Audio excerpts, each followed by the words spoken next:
Bismillahirrahmanirrahim. Assalamualaikum warahmatullahi wabarakatuh. Bertemu kembali kita kali ini untuk asistensi mata kuliah statistik bidang sosek. Jadi saya melihat perkembangan selama perkuliahan dan menurut saya mahasiswa di kelas ini memerlukan tambahan materi, salah satunya asistensi. Jadi semoga dengan asistensi hari ini pemahaman terhadap mata kuliah statistik bidang sosek bisa lebih dapat lagi ya. Jadi materi hari ini sudah saya share di e-learning.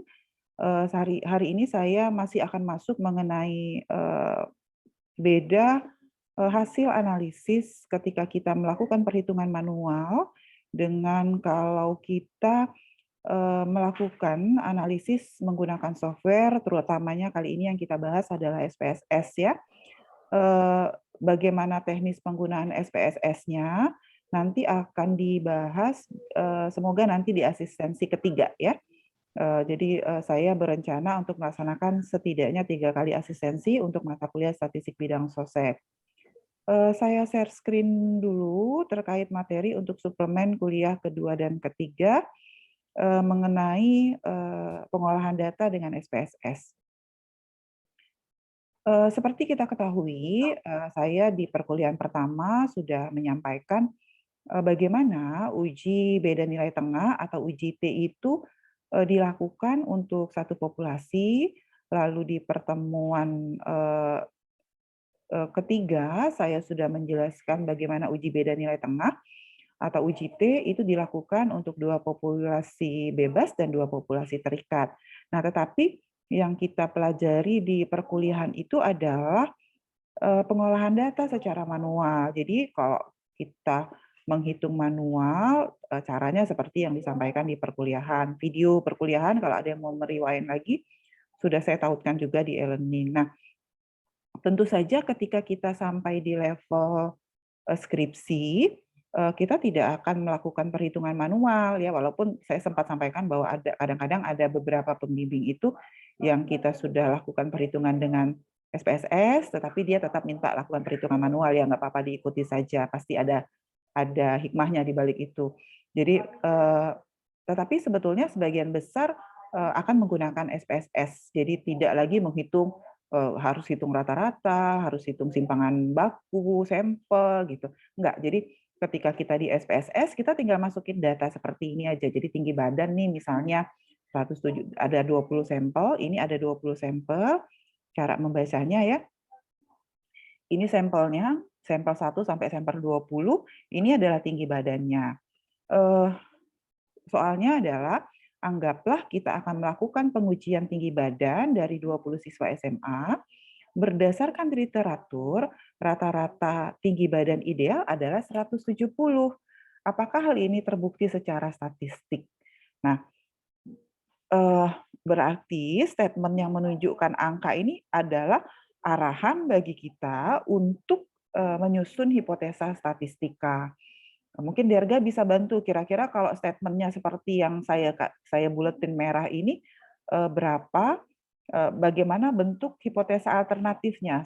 Lebih besar, lebih kecil, atau tidak sama dengan? Derga, silakan.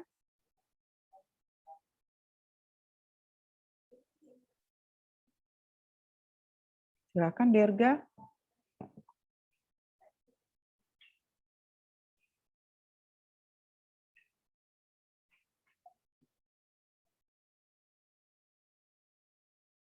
Silakan. Ya Bu, apa tadi Bu? Kalau baca yang lingkaran yang ini, rata-rata ideal tinggi badan siswa SMA adalah 170, hipotesa alternatifnya tandanya apa, Dirga? Silakan. 170.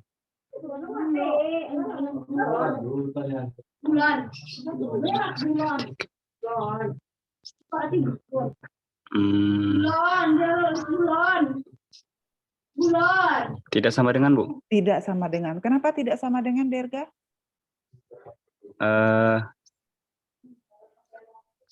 Apa? Oke, sekarang Muhammad Bagas Setio. Coba Bagas, kenapa tidak sama dengan hipotesa alternatifnya, Bagas? Silakan.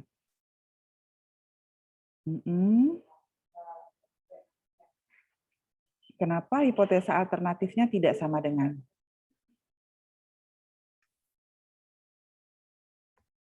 Bisa bantu? Tohoan Pandiangan, kenapa hipotesa alternatifnya tidak sama dengan? Kalau lihat statement ini, Tohoan?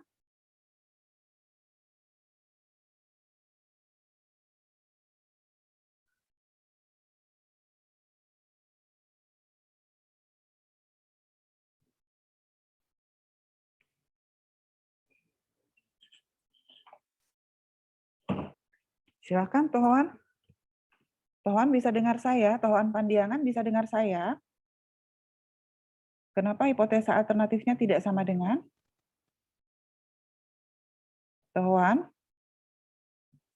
Oke, sudah kuliah keempat ya, sudah ngulang dari statistik, belum bisa apa-apa. Raymond, kenapa hipotesa alternatifnya tidak sama dengan? Betul, tadi pertanyaan, jawaban Bagas. Karena Bu, untuk membuktikan apakah tinggi badannya itu terbukti secara statistik, Bu. Kita belum sampai ke pengujian statistik. Baca dari soalnya aja, statementnya aja. Rusmala Dewi, coba Rusmala Dewi. Kenapa hipotesa alternatifnya tidak sama dengan Rusmala Dewi? Karena tidak ada kata-kata kurang dari, lebih dari, Bu, dari soal. Iya. Jadi di soal itu dia hanya bilang adalah. Adalah itu adalah statement untuk hipotesa 0. Adalah itu kalau dalam bahasa statistiknya jadinya sama dengan. Maka ketika dia tidak secara jelas memberikan arah untuk hipotesa alternatif, berarti hipotesa alternatifnya adalah tidak sama dengan. Ya, Lilian, coba diulang Lilian Siti Aishani. Kalau misalnya di soal tidak ada kata yang menunjukkan kurang dari atau lebih dari, berarti hipotesis alternatifnya pakai sama dengan, tidak sama dengan. Oke. Fabian Marcel, coba silakan diulang. Fabian Marcel, silakan.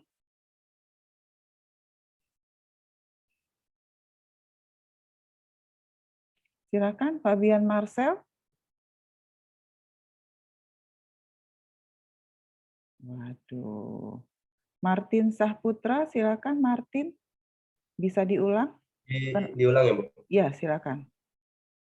Jadi hipotesa nolnya itu adalah sama dengan, karena dari kata-katanya soal itu nggak ada lebih dari atau sama dengan. Yang kita temui adalah kata-kata adalah 170, jadi sama dengan hipotesa nolnya. Dan akhirnya hipotesa alternatifnya yaitu lawan dari hipotesa nol tidak sama dengan. Oke, ya. Jadi saya mohon untuk yang lain yang belum bisa memahami bagaimana hipotesa dirumuskan, dibaca lagi bahan kuliahnya, video perkuliahannya juga silakan disimak kembali. Karena kalau salah dalam merumuskan hipotesa, berarti nanti salah dalam mengambil kesimpulan. Walaupun alat analisisnya betul. Bisa ikutin sampai sini? Ya, kita udah makin banyak yang dipelajari, ilmunya makin naik. Jadi hipotesa itu harusnya sudah dipahami di mata kuliah statistik. Ya. Oke. Nah, ini adalah kalau kita masukin data di SPSS, maka di sini hipotesanya ya dia tidak sama dengan. Kenapa? Karena tadi sudah disampaikan di dalam statement di depan itu tidak dijelaskan secara rinci apakah dia lebih besar atau lebih kecil. Jadi ketika tidak ada statement lebih besar atau lebih kecil, maka hipotesa alternatifnya itu langsung tidak sama dengan. Nah, karena dia tidak sama dengan, tadi ada taraf nyata, misalnya nih kita pakai, mohon maaf, kita pakai alfanya 0,025 ini untuk uji dua arah ya. Jadi alfanya 0,05 sebetulnya. Jadi jangan lupa satu lagi, kalau berarti ini kan ujinya dua arah ya, dua sisi ya. Salman Hanif, kalau dia dua sisi, hipotesa wilayah kritisnya ada berapa, Salman Hanif? Wilayah kritisnya.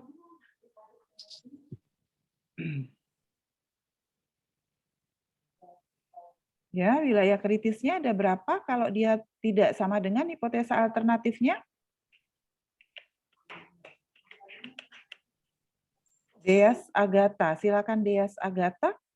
Kalau dia hipotesa alternatifnya tidak sama dengan, wilayah kritisnya bagaimana, Deas? Dibagi 2, Bu. Ya, oke, alfanya dibagi 2. Wilayah kritisnya gimana? Nah, ini kalau saya gambarkan, bisa dijelaskan gimana di mana posisi wilayah kritisnya kalau alfanya tidak sama dengan? Ada di ujung sebelah kanan sama kiri, Bu. Oke, ya. Jadi kalau dia tidak sama dengan, maka wilayah kritisnya ada di sebelah kanan dan kiri. Nanti nilai alfanya dibagi 2. Ini sudah dibagi 2 nilai alfanya. Jadi alfa awalnya itu harusnya 0,05 karena dia uji 2 arah. 0,05 dibagi dengan 2. Bisa ikutin sampai sini? Ya. Bisa, Jadi Bu. kalau ini adalah perhitungan kalau kita pakai manual. Jadi nanti kalau misalnya ini kan berarti kita buka tabel T 19 ya. Karena 20 dikurang 1, N-nya tadi 20 kan dikurang 1 jadi 19, alfanya 0,05, N-nya derajat bebasnya 19, maka nanti dapatnya 2,09. Jadi karena dia kanan dan kiri, kanannya 2,09 ya. Di kirinya adalah min 2,09. Ya, seperti itu. Nah, kita akan tolak H0. Jadi, sekarang tahu nggak, coba Zafira Yunizar, wilayah kritis itu artinya apa sih? Wilayah Zafira Yunizar, silakan. Wilayah kritis artinya apa? Coba kita rewind dulu ya sebelum saya masuk ke materinya, nanti malah makin bingung. Zafira Yunizar, bisa dengar suara Ibu? Ya. Bu. Wilayah kritis adalah wilayah di mana Yang ditolak, Bu.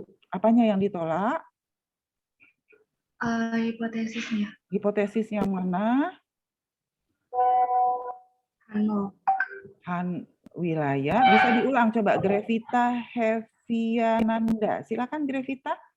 Wilayah kritis adalah Wilayah kritis itu adalah wilayah yang menolak H0.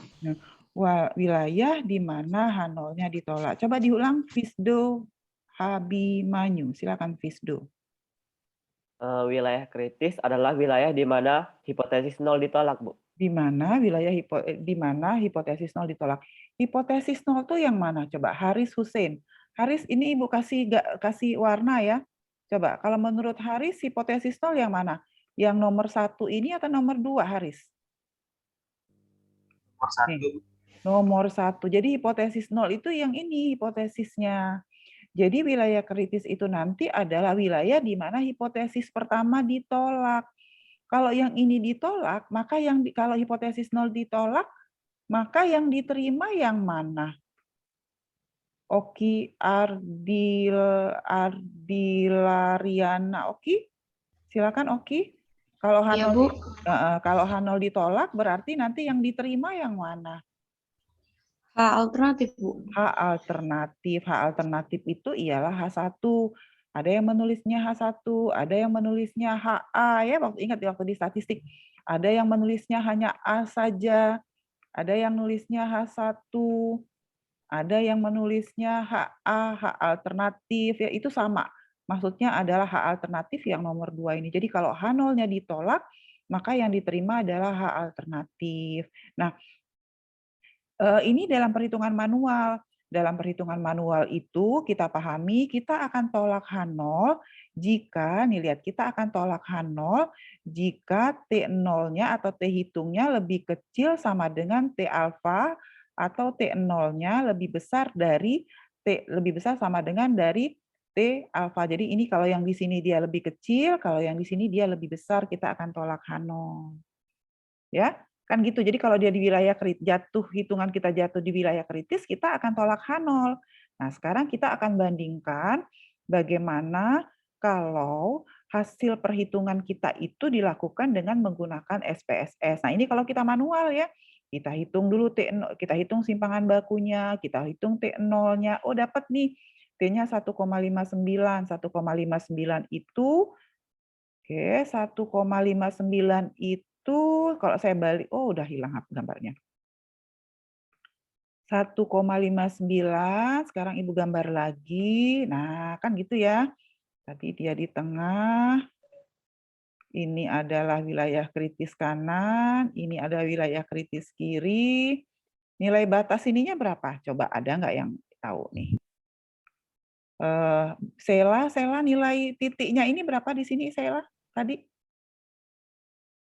Berapa Sela? Sela Azhara? Nilai yang di sini nih, berapa nih nilai batas ininya nih? Yang ini sama yang ini nih. Berapa tadi nilai tabelnya? Berapa? 1,59, Bu. 2, 1,59. kok 1,59? Ini nilai T hitungnya, yang ini nilai T hitung. T tabelnya berapa nilai T tabelnya tadi? 2,09. 2,09. Ya, berarti di sini sebelah kanannya min 2,09. Kalau hasil perhitungan kita adalah 1,59. Kimberina dia jatuh di wilayah penolakan atau wilayah penerimaan, Kimberina? Jatuh di wilayah penerimaan, Bu. Jatuh di wilayah penerimaan. Maka kesimpulannya adalah terima H0. Artinya apa? Betul bahwa siswa SMA itu tingginya sama dengan 170. Terima H0 kan? Kalau dia terima H0, kembalikan kesimpulan yang atas. Nih kesimpulannya yang ini berarti yang dipakai. Kan terima H0 nih, yang ini kan yang diambil. Nah, oh berarti betul siswa SMA itu tingginya 170 ya. Oke. Nah, kemudian bagaimana kalau kita pakai SPSS? Nah, ya. Ini agak berbeda cara menarik kesimpulannya. Hipotesanya sama, hipotesanya H0-nya mu 0 sama dengan 170, mu 0 tidak sama dengan 170, buka software, siapkan data yang tadi di depan dimasukin. Jangan lupa isi variabel sesuai kondisi sampel yang akan dimiliki. Nah, kalau sudah nanti dia muncul seperti ini, yang dipilih adalah nih lihat ya di atas. Nanti kalau yang sudah coba-coba sebelum kita masuk ke asistensi ketiga, bolehlah yang sudah download, klik analyze, compare, means ya. Lalu nanti ini compare mean, cari satu sampel. Nah, kalau nanti dia 2 sampel bebas, ambilnya yang bawah. Kalau nanti 2 sampel terikat, ambilnya yang ini. Nah, gitu. Tinggal masukin data begini aja. Nggak perlu lagi ngitung rata-rata, nggak perlu menghitung simpangan berlaku, nggak perlu hitung uji T. Nanti di sini di sampel, di sini akan muncul sampel tinggi badan. Kita klik, pindahin ke sini dengan cara klik yang ininya, pindahin ke sini. Lalu klik option, ya terus ini ya test value-nya berapa, ini hipotesanya tadi berapa, 170, diisi. Lalu nanti klik option itu kita mau tahu, kalau dia 5% berarti interval kepercayaannya 95 diisi di sini. Kalau pakainya 1%, maka di sini isinya 99. Ya. Nanti keluar seperti ini. Nah, ini adalah output, jadi begitu kita selesai, tadi kalau sudah klik option tadi ya, maka terus di sini diklik 95 karena tadi kita pakai 5%, lalu klik OK. Klik OK, nanti keluarnya hasil seperti ini. Di sini sudah langsung dikasih informasi. Min itu adalah rata-rata, standar deviasi ya, simpangan baku. Ini standar errornya. Ini adalah nilai uji T hitung sama dengan hasil hitungan kita tadi. Nilai uji T hitungnya 1,5 kan tadi ya. DF-nya 19 sama dengan kita. Nah, ini yang penting. Ini ada signifikansi min 0,12. Nah, kalau kita menghitung manual, kita harus bandingkan antara nilai T hitung ya enggak, dengan nilai T hitung dengan nilai T tabel gitu ya. Jadi kita harus buka tabel kan, kalau kita hitung manual harus buka tabel T. Tapi kalau kita sudah melakukan perhitungan dengan SPSS, kita sebetulnya tidak perlu lagi buka tabel T. Kenapa? Karena tinggal baca ini signifikansi. Tadi kan kita tutel dua sisi. Signifikansinya tinggal dilihat. 0,12. Tadi kita pakai alfanya 0,05 ya. 0,05. Kalau dibagi 2, berarti kan 0,025 karena dia dua sisi 0,025. Ini alfa kita. Jadinya ini alfanya. Nah, sekarang kita lihat kalau alfa kita itu alfa yang ini nih ya. Nih, alfanya 0,025. Bandingkan dengan yang ini. Di sini inilah signifikansinya 0,12.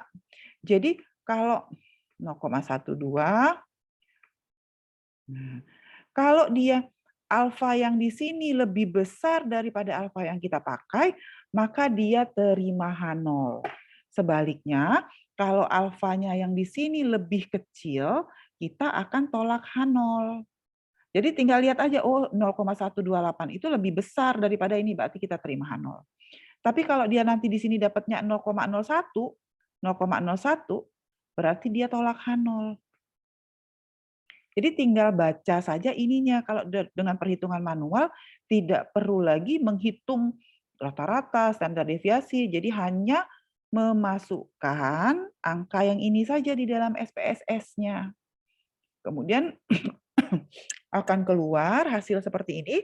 Lihat signifikansinya, 0,128.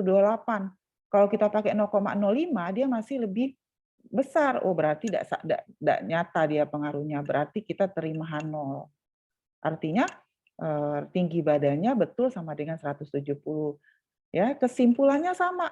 Tadi kita hitung manual, kesimpulannya adalah terima H0. Ketika kita pakai SPSS, ternyata kesimpulannya juga terima H0. Berarti perhitungan manual kita sudah betul. Nah, sampai sini silakan jika ada yang ingin ditanya. Nah, ini cara membacanya ya nanti ya, sudah yang seperti yang Ibu jelasin tadi. Maka kesimpulannya adalah terima H0. Jadi kenapa terima H0? Karena 0,01 itu lebih besar dari 5% atau lebih besar dari ini lebih besar dari saya sebentar ya. Lebih besar dari 2,5% ya, karena kan tadi pakainya dua sisi. Oke, silakan kalau ada yang mau ditanyakan sampai sini. Ada yang ingin bertanya, silakan.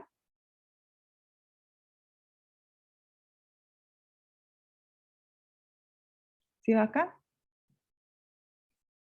Nah, tadi 132, sekarang sudah 115. Habis di SS pada live semua dari kuliah. Ada yang ingin bertanya nggak sampai sini? Silakan kalau ada yang mau tanya. Kalau nggak ada, Ibu lanjutin dengan yang berpasangan. Berpasangan itu sudah kita bahas bagaimana perhitungan manualnya. Kalau dia berpasangan, berarti kan ada dua variabel ya yang diamati. Jadi data siswa, siswanya satu, tapi diamati dua nilai, nilai fisika sama nilai ekonomi. Hipotesanya kebetulan di sini juga tidak sama dengan, ya, jadi dia tetap dua sisi. Nah, masukin nilainya, 2, input datanya. Cara input datanya nanti lihat di panduan pengenalan SPSS di kuliah pertama ya. Nah, tadi saya sampaikan kalau berpasangan tetap pilih analyze, pilih compare means, tapi pilihnya per sample t-test ya.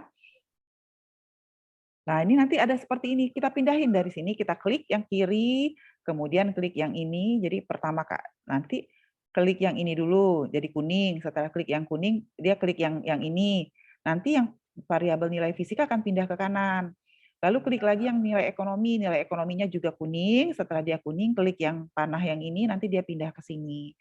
Ya, nanti yang di sininya jadi kosong karena semua sudah pindah ke per sampelnya.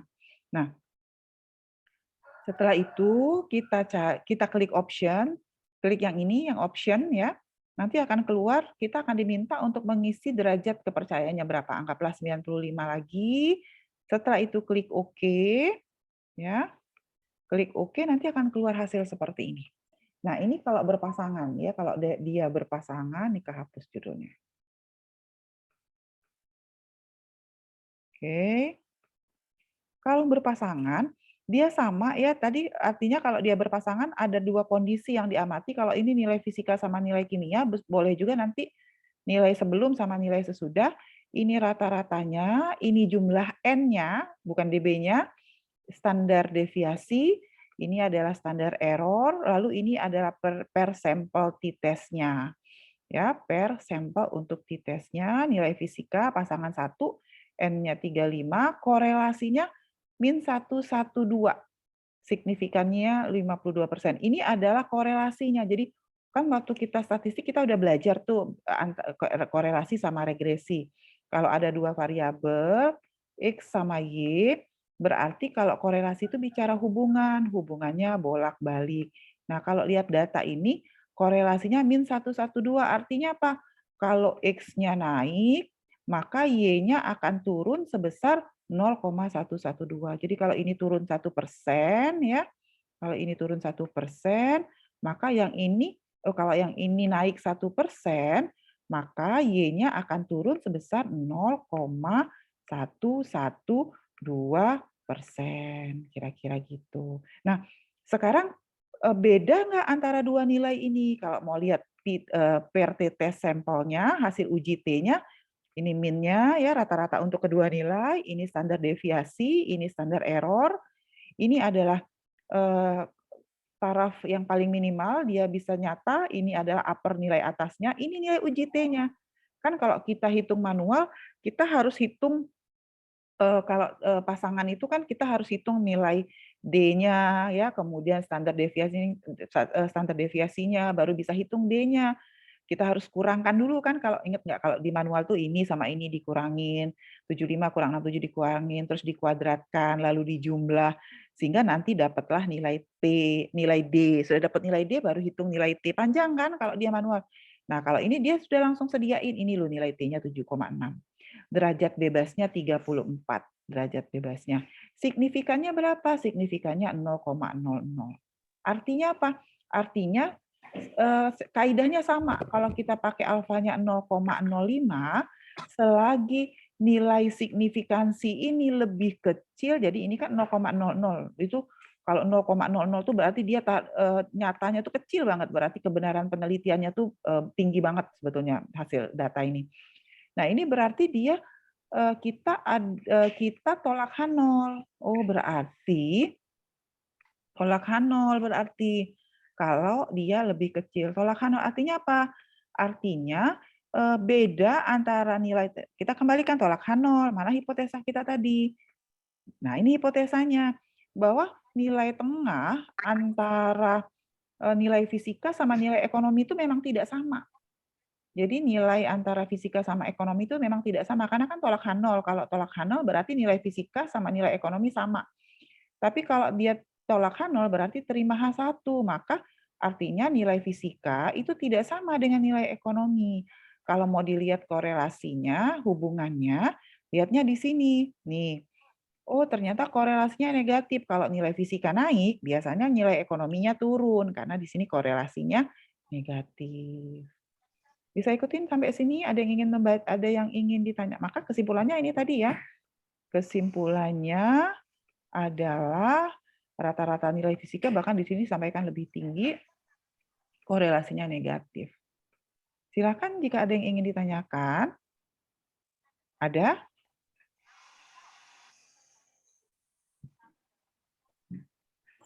Ada yang ingin bertanya? Silakan. Nggak ada? Bisa ikutin nggak? Coba, sekarang Ibu coba tanya Jeniska. Jeniska, Ibu tampilin lagi. Jeniska, Ibu bisa dengar suara Ibu, Jeniska? Jeniska bisa dengar suara Ibu? Jeniska bisa dengar? Oke, Salni bisa dengar suara Ibu, Salni? Tadi Ibu manggil saya, Bu. Oh iya, ini ya. Ibu mau tanya, kalau dibaca tadi gimana cara membaca signifikansinya nih?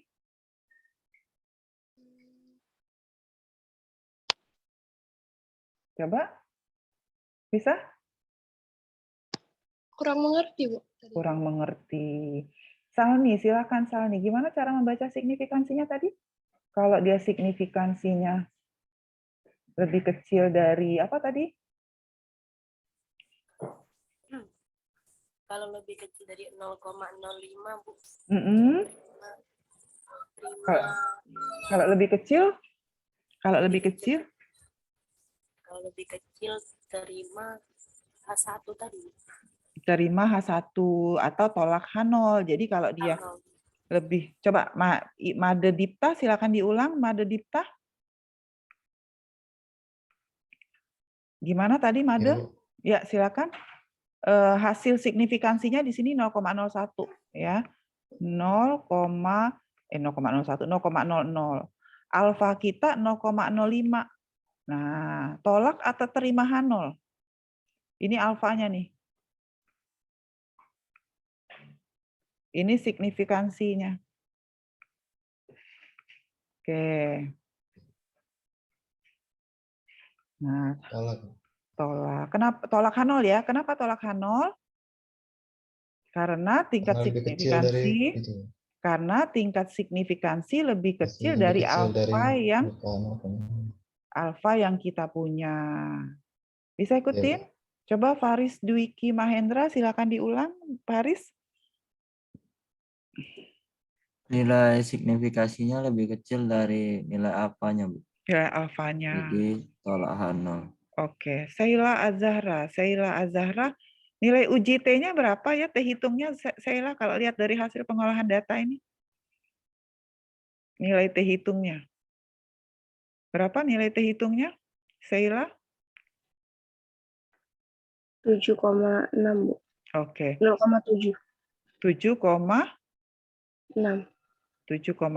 Yang mana, Sheila? Yang ini ya? Betul nggak yang ini? Nah, ini hasil T hitungnya.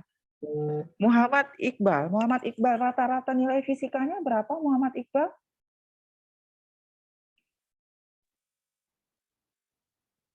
Itu Bu, apa? Rata-ratanya 83,34 dan 69,02, Bu. 83,34 itu rata-rata nilai apa? Fisika, Bu. Fisika. Kalau ekonomi berapa? 69,02. Oke. Kalau korelasi antara nilai fisika dan nilai ekonomi berapa, Dinda Dwi Putri? Coba, Dinda.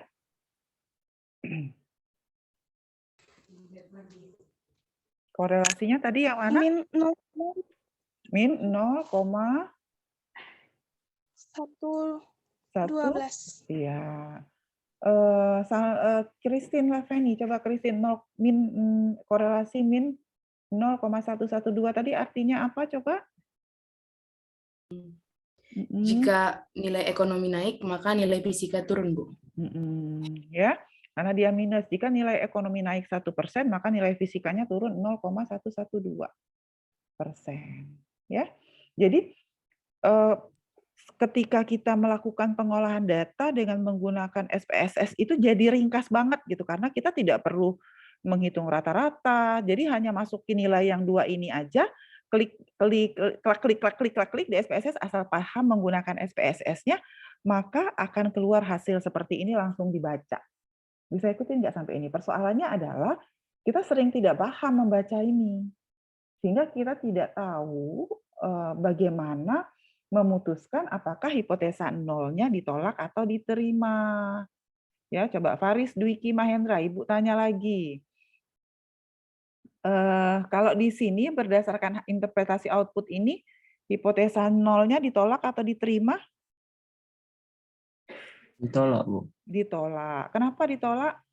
Karena nilai signifikannya lebih kecil dari nilai alfanya, Bu. Nah, ya, jadi itu yang menjadi dasar kita dalam melakukan pengambilan keputusan. Sementara kalau kita hitung manual, kita harus bandingkan antara nilai T tabel dengan nilai T hitung, kemudian lihat apakah dia jatuh di wilayah kritis atau tidak, baru bisa kita ambil kesimpulan menolak atau menerima H0. Kira-kira bisa ngikutin sampai sini? Daniela Putri. Daniela, mana yang lebih ringkes jadinya Daniela? Pakai SPSS atau pakai perhitungan manual? SPSS, Bu.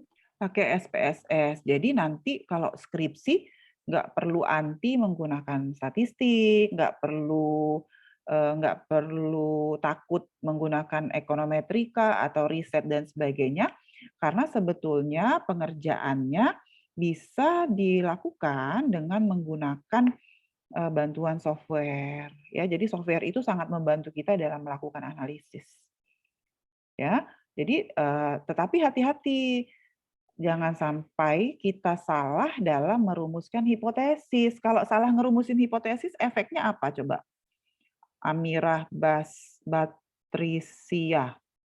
Amirah. Kalau salah merumuskan hipotesis, maka apa yang terjadi?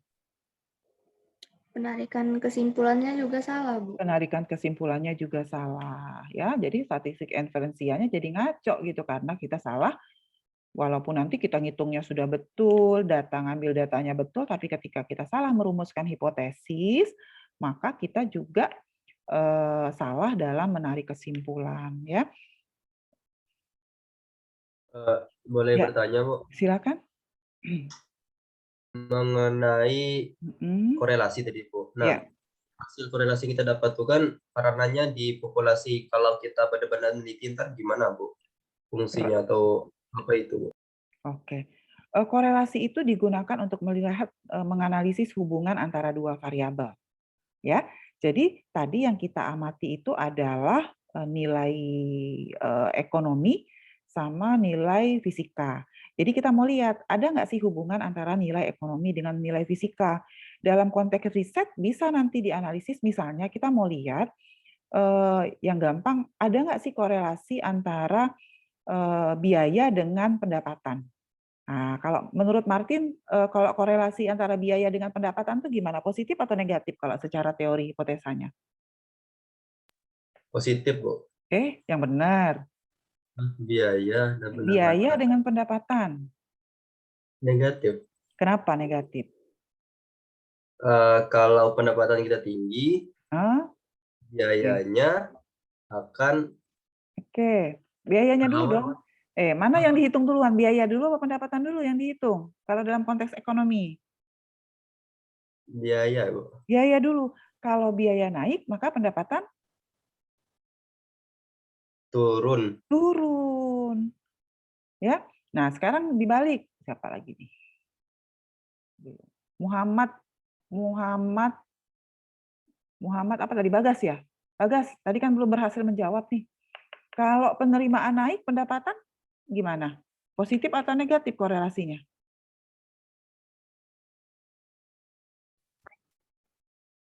Kalau hubungan antara penerimaan dengan pendapatan. Silakan Bagas. Penerimaan dengan pendapatan. Bagas?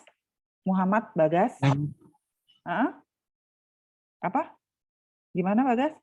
Penerimaan dan pendapatan.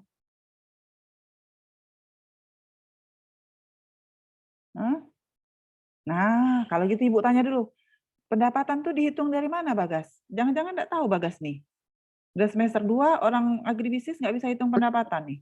Pendapatan tuh rumusnya apa sih? Apa dikurang apa? Pendapatan, coba. Pendapatan, sudah di ekonomi mikro, sudah ada ekonomi mikro, ya sudah dipelajari tuh pendapatan. Coba Dedek Desri, coba pendapatan. Dedek Desri, Dedek bisa dengar suara Ibu? Dedek bisa dengar suara Ibu?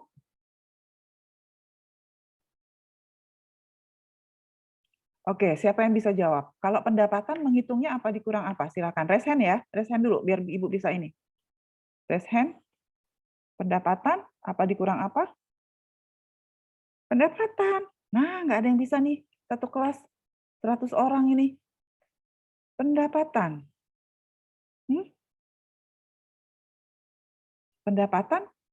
Pendapatan ekonomi mikro apa dikurang apa? Nah. Pendapatan kotor dikurang pokok penjualan, benar nggak? Oh, pendapatan kotor dikurang pokok. Ribet banget nih ininya. Ada yang lain bahasa yang lebih Brian Akbari? Silakan Brian.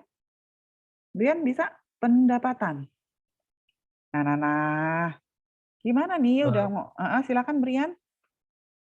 Gross income dikurang pajak, Bu. Waduh, ya boleh juga. Yang dipelajari di ekonomi mikro aja, jangan jauh-jauh. Oke, sekarang Ibu mulai dari sini. Kimberina, silakan Kimberina. penerimaan dikurang biaya bukan? Penerimaan dikurang biaya itu yang dipelajari di ekonomi mikro. Nah, Ibu ulang dulu kalau gitu. Kalau biaya produksi itu biaya jumlah dari biaya apa? Kalau biaya produksi BP nih. Nih. Adela Gita Pritiwi bisa bantu Adela? Kalau biaya produksi itu apa ditambah apa? Adela, ayo. Ya, Bu. Ya, Adela, kalau biaya produksi, biaya apa ditambah biaya apa, Adela? Silakan.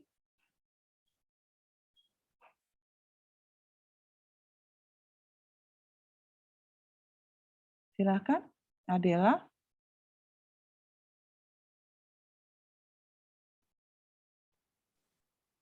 Biaya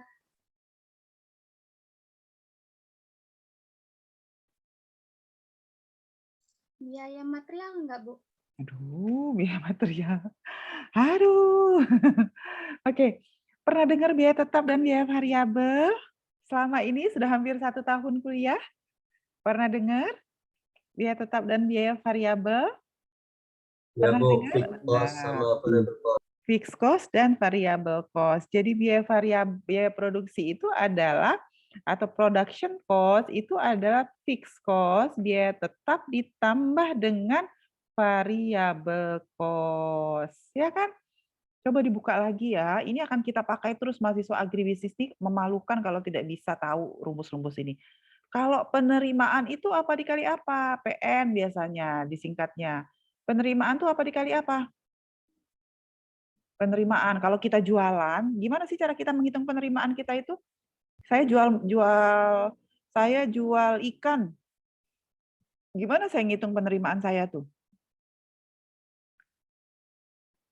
Coba. Harga jual dikurang dikali modal, Bu. jumlah produksi, Bu. Harga jual Dikali jumlah harga produksi. Dikurang modal. dikali belum sampai dikurang modal, dikali dengan Dikali jumlah produksi, Bu. Produksi boleh atau jumlah yang dijual juga boleh. Kalau jumlah produksi sama dengan jumlah yang dijual berarti jumlah yang dijual. Nah, inilah penerimaan. Pendapatan rumusnya apa? Coba. Pendapatan itu berarti untung. Untungnya dapat berapa? Ah, kalau saya beli pena 5.000. Terus nyampe di kampus teman saya nggak punya pena, nah belilah 6.000. Untungnya berapa kita? Kita jual pena sama Kurang modal. apa? Kurang modal. Apa? Apa? Harga jual dikurang modal. Kok harga jual? Harga jual tuh ada di sini. Harga jualnya jadi kurang modal. Harga beli dikurang modal, Bu. Harga beli sama dengan harga jual. Lihat ini logikanya sudah saya bangun nih. Ini nomor 1 biaya. Ini nomor 2 penerimaan. Ini nomor 3 pendapatan. Jadi pendapatan tuh rumusnya apa? Biaya pokok dikurang penerimaan dikurang biaya. Penerimaan dikurang biaya produksi. Penerimaan dikurang dengan biaya produksi, bukan dikurang harga jual. Karena kalau harga jual tuh cuma di sini, nggak mencerminkan semua yang kita terima. Jadi penerimaan dikurang biaya produksi itulah pendapatan. Jadi kalau saya tadi beli pena 5.000, saya jual sama teman saya 7.500, maka keuntungan saya itu adalah 2.500 kan, karena saya hanya bicara 1 pena, makanya bisa jadi bisa pakai harga jual. Tapi kalau kita bicara proses produksi, yang diproduksikan tidak hanya 1. Bisa ikutin sampai sini? Ya, ini nggak boleh lupa mahasiswa agribisnis, nggak boleh lupa, ini wajib hafal, paham. Kalau fixed cost contohnya apa coba? Ada yang bisa bantu? Alfifah, Desmalia. Afifah ingat nggak kalau fixed cost, biaya tetap, itu contohnya apa ya?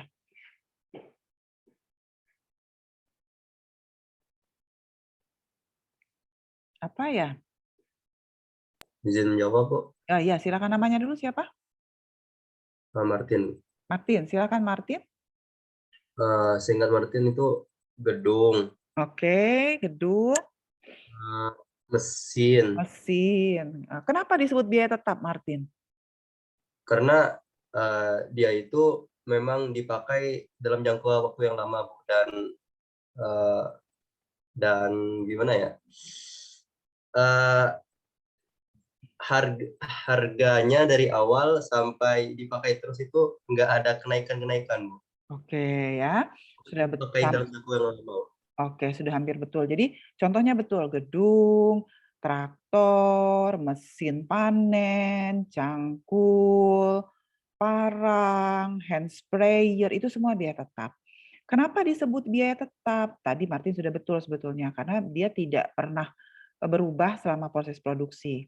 Tetapi juga salah satu yang penting, biaya tetap itu bisa dipakai untuk lebih dari satu kali proses produksi. Jadi dia bisa dipakai berkali-kali. Jadi kalau petani tahun ini pakai nanam padi pakai traktor yang sama, tahun depan mau nanam lagi, traktornya sama, nggak harus beli traktor yang baru, kira-kira gitu. Jadi dia bisa dipakai berkali-kali. Kalau variable cost, coba Asia, silakan Asia, variable cost. Misalnya bahan, Bu, Ya, yang cepat habis. Contohnya?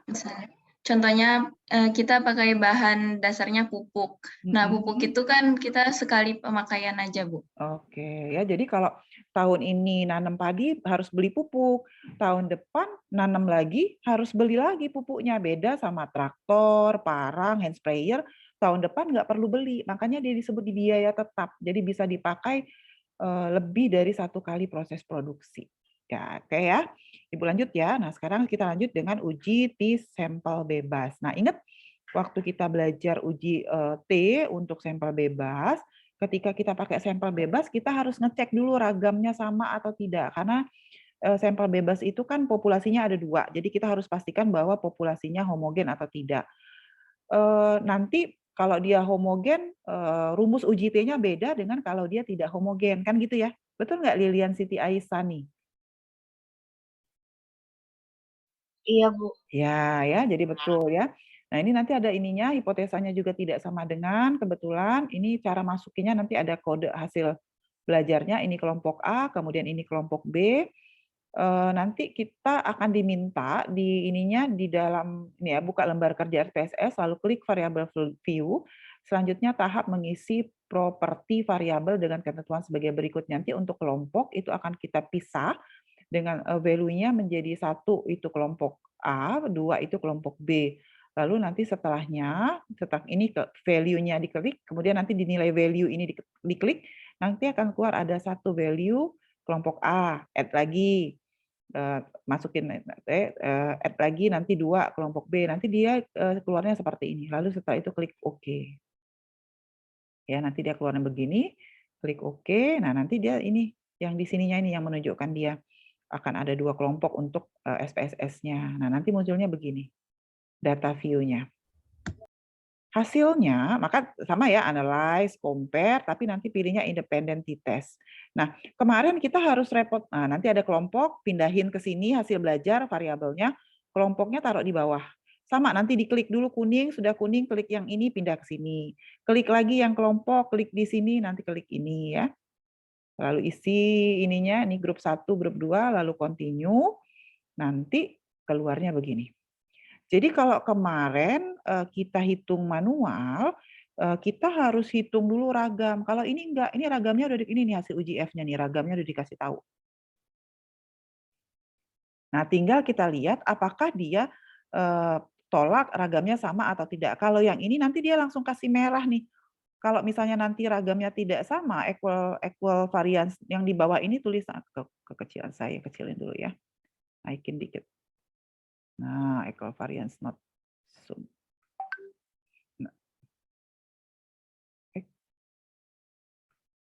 Nah, ini ya. Nah, kalau punya kita ini dia jadinya asumsinya langsung variasinya sama. Nih, karena dia terima H0 nanti keputusannya. Alfanya ini kan 0,7 nih kalau kita pakai 0,05 yang ini ya. Nih, kalau dia 0,7 kita pakai 0,05 berarti dia lebih besar. Jadi kita terima H0. Ya, terima H0 berarti variasinya sama. Maka kita lihat yang ini uji T yang variasinya sama. Nanti kalau ternyata dia dapatnya 0,01 misalnya ya, 0,01 berarti kan dia lebih kecil dari 0,05. Berarti tolak H0, berarti variasinya berbeda. Maka bacanya yang bawah ini kalau variasinya berbeda yang bawah. Hasil T-nya ini untuk variasinya sama, ini uji T untuk variasi berbeda. Dia sediain semua. Ini signifikansinya. 0,039 itu lebih kecil daripada 0,05. Berarti kita tolak H0. Untuk uji T-nya, untuk uji F-nya tadi terima H0 ya. Untuk uji T-nya tolak H0 karena lebih kecil. Gitu. Oh, berarti ada beda antara nilai kelompok A dengan kelompok B atau kelompok A dan kelompok B itu nilainya tidak sama. Kira-kira gitu. Silakan kalau ada yang ingin ditanyakan. Jadi dasar pengambilan keputusannya yang ini ya. Nah, kalau dia lebih besar dia terima H0, kalau dia lebih kecil dia tolak H0 kalau kita baca hasil SPSS-nya. Silakan ada lagi yang ingin ditanyakan? Bu, izin bertanya, Bu. Ya, satu-satu silakan. Iya, Bu. Asia izin bertanya terkait Ya, Asia, yang Ibu bilang signifikansinya 0,01 kurang dari 0,05 itu kan baca yang bawah, Bu. Maksudnya baca yang bawah tuh bagaimana, Bu? Oh, bukan. Ini bukan baca. Ini kan 0,01 kan. Misalnya ya, kalau kita dapat sebetulnya hitungan kita kan 0,7. Ya. 0,7 ya. Kalau dia lebih besar dari alfa kita berarti 0,05. Maka dia terima H0. Kalau terima H0 berarti ragam 1 sama dengan ragam 2. Maka kita baca hasilnya tuh yang ini. Jadi yang ini hasilnya ini adalah uji T untuk kasus di mana populasi ragamnya sama. Ini tadi gimana ya caranya supaya kelihatan? Sudah saya naikin. Ini kelihatan nggak kalau gini aja? Nah, bisa dia. Nah, kelihatan nggak kalau gini? Kelihatan ya? Ibu bisa dikit lagi. Aduh.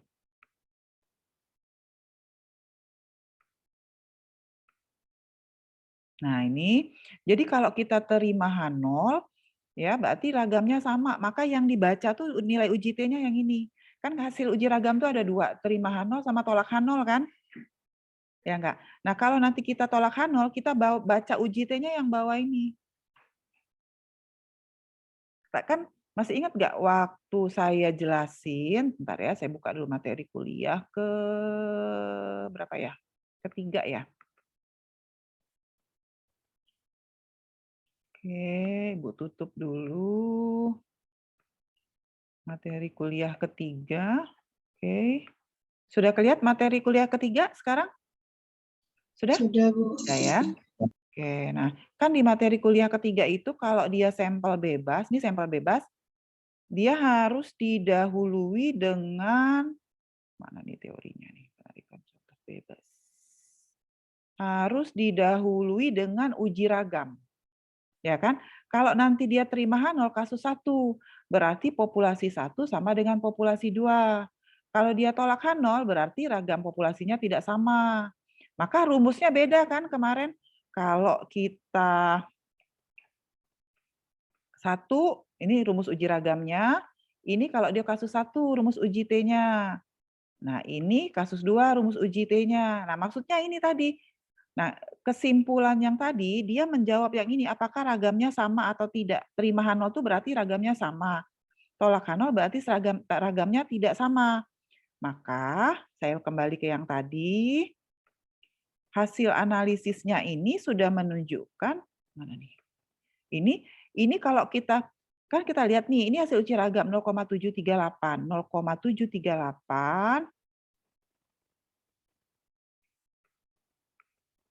0,7 kan ke cara ngambilnya kalau dia bandingkan dengan 0,05. Kalau dia lebih besar maka kita akan terima H0 kan gitu ya kalau dia bandingkan signifikansi dengan alfa. Ini kan alfanya nih, ini alfa nih 0. Nah, lebih besar kan? Berarti kita terima H0, uji ragamnya ini berarti terima H0. Maka yang ini kondisinya ragam populasi 1 sama dengan 2. Maka yang dibaca uji T-nya yang ini. DF-nya ini, signifikannya ini. Tapi kalau nanti misalnya nih, ini kan kebetulan 0,7. Misalnya nanti dapatnya yang ini bukan 0,7, saya coret. Misalnya dapatnya 0,01. Kalau dia 0,01, ya 0,01 itu lebih kecil dari 0,05, berarti kan dia tolak H0. Tolak H0, maka kesimpulan yang di slide sebelumnya tadi, kalau dia tolak H0 berarti ragamnya tidak sama, yang ini yang bawah.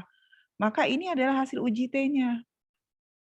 Ini derajat bebasnya, dan ini adalah signifikansinya. Bisa ikutin sampai sini, Asia? Bisa, Bu. Terima kasih, Bu. Ya, ada lagi, satu lagi tadi siapa? Silakan. Izin bertanya, Bu. Ya, Kalau nilai Rohia. signifikan itu emang 0, semua ya, Bu? Kalau nilai signifikan, apakah 0, semua? Ini siapa yang bisa bantu jawab ini? Nilai signifikannya. Yang ini ya, yang ini kan? Yang ini maksudnya ya, Rohia ya? Nah, ini ada nggak tadi yang nilai signifikannya lebih dari 0, signifikansi itu paling tinggi berapa ya? 1 kan? 100%. Makanya kalau ini signifikansinya 0,7 nyata pada 0,73%. Jadi karena paling tingginya 1 atau 73%. Kira-kira gitu. Ya, jadi selalu 0, dia. Nilai signifikansi itu. Masih, Bu. Ya. Silakan ada lagi. Oke, kalau tidak ada, mungkin saya tutup kuliahnya sampai di sini, bisa? Kalau nggak ada yang mau bertanya? Oke, kalau tidak ada, saya tutup kuliahnya. Terima kasih atas perhatiannya. Salam sehat selalu. Wassalamualaikum warahmatullahi wabarakatuh. Waalaikumsalam.